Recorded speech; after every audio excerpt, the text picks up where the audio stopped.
plus l'endroit est correct, c'est-à-dire au point de vue sainteté, moins la présence est forte. Plus l'endroit est obscur, plus la présence est forte. Selon la manifestation elle est très cachée, c'est-à-dire c'est très caché.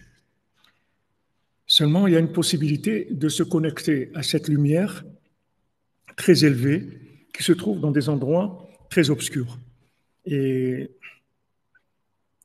pour ça, il faut chercher avec la Emouna. Comme on a vu hier, on ne peut pas trouver là-bas Hachem avec aucune logique et aucun raisonnement.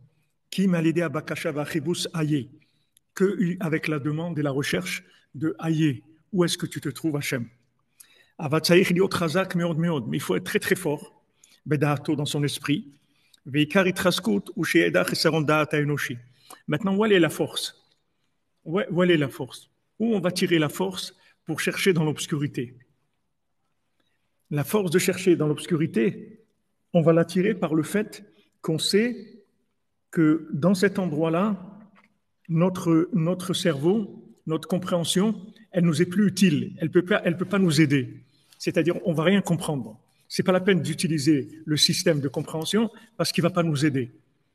Donc, toute la Hitraskout, elle va venir de là. C'est-à-dire, comment on va se renforcer en sachant que voilà, je rentre dans un tunnel, ce tunnel-là, il est obscur, et surtout, n'utilisez aucun raisonnement, aucune logique.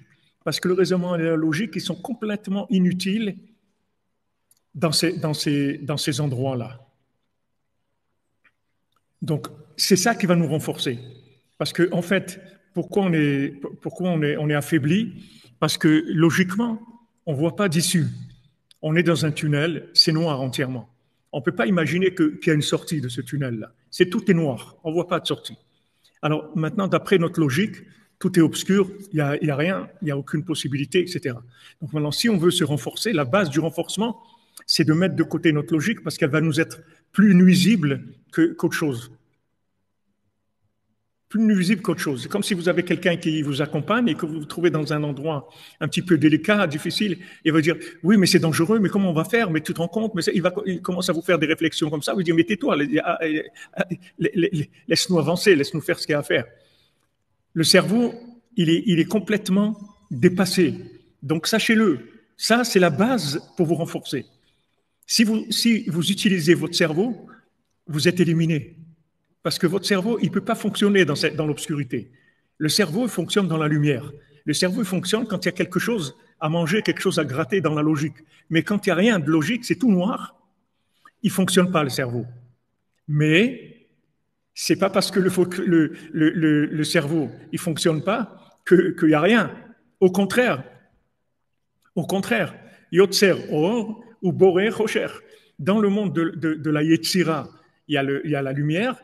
Et du monde de la Bria, qui est au-dessus, il y a l'obscurité. La lumière, elle vient de l'obscurité. C'est-à-dire, dans l'obscurité, il y a plus de lumière que dans la lumière. Seulement, l'accès, c'est pas le même. C'est pas le même. L'accès à la lumière qui se trouve dans l'obscurité, elle est trop grande pour pouvoir y avoir accès avec votre logique. Donc maintenant, vous rentrez avec la Emouna et vous cherchez avec votre cœur, avec la Emouna, et vous dites, voilà, je sais, Hachem, que tu es là, dans cette obscurité, et je sais que tu es là de façon très grande et très profonde et très forte. Et je veux me connecter à toi, je veux te voir avec mon cœur, je veux te voir avec mon âme. Alors, maintenant, Rabbeinu dit que celui qui a la Emouna, c'est pas qu'il comprend pas. Il comprend, mais il comprend avec la Emouna. Il voit avec la Emouna. Il y a les yeux du cerveau et il y a les yeux de la Emouna. Maintenant, Adam et Chava, quand ils ont vu le fruit, ils ont dit, waouh, il est beau ce fruit-là. Comme celui qui cherchait la princesse, il a vu un fruit, il a dit, waouh, il est beau ce fruit. Qu'est-ce qui est beau dans ce fruit? C'est la logique, le raisonnement, la compréhension. C'est beau. Ça y est, j'ai compris. Waouh, j'ai compris. J'ai compris, ça fonctionne comme ça, waouh, j'ai compris. Ils ont vu que c'était beau de comprendre. Donc ça, c'est la beauté qui est accessible par la logique. Mais c'est très limité. Tandis que maintenant, la vision du cœur, elle peut aller vers l'éternité. C'est-à-dire que le cœur, il peut voir des choses énormes que le cerveau ne peut pas voir du tout. Parce que le cœur, il peut par adhésion, par fusion, voir des choses extraordinaires. Mais il va voir. Il va voir, Rabbeinu dit, celui qui a la émouna, il voit. C'est pas que il imagine. Il voit, mamache, la chose. Mais il le voit avec la émouna.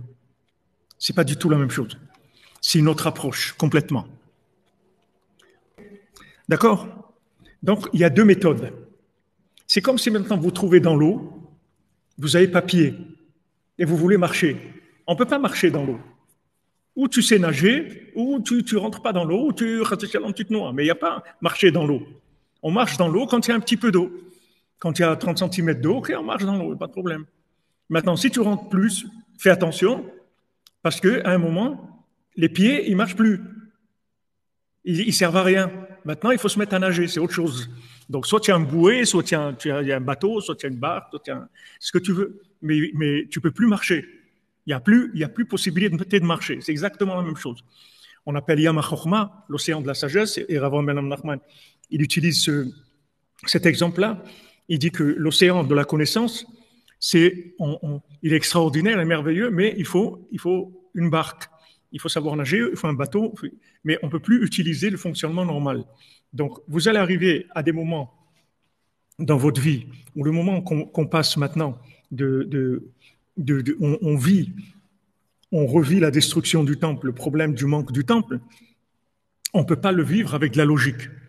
Parce que d'après la logique, no way, c'est pas la peine, il n'y a rien à faire. D'après la logique, c'est impossible. Comment maintenant, dans l'état où on est, avec l'intelligence artificielle, les transgenres, les transhumains, les voleurs d'enfants, les gens qui se nourrissent du sang des enfants, les guerres, où on va aller? Où est le Mashiach? Des rabbins transgenres, où on va aller? Où on va aller? Où est le Mashiach? Donc, si vous allez avec la logique, c'est terminé. Il n'y a pas d'issue là-dedans. Il n'y a pas d'issue.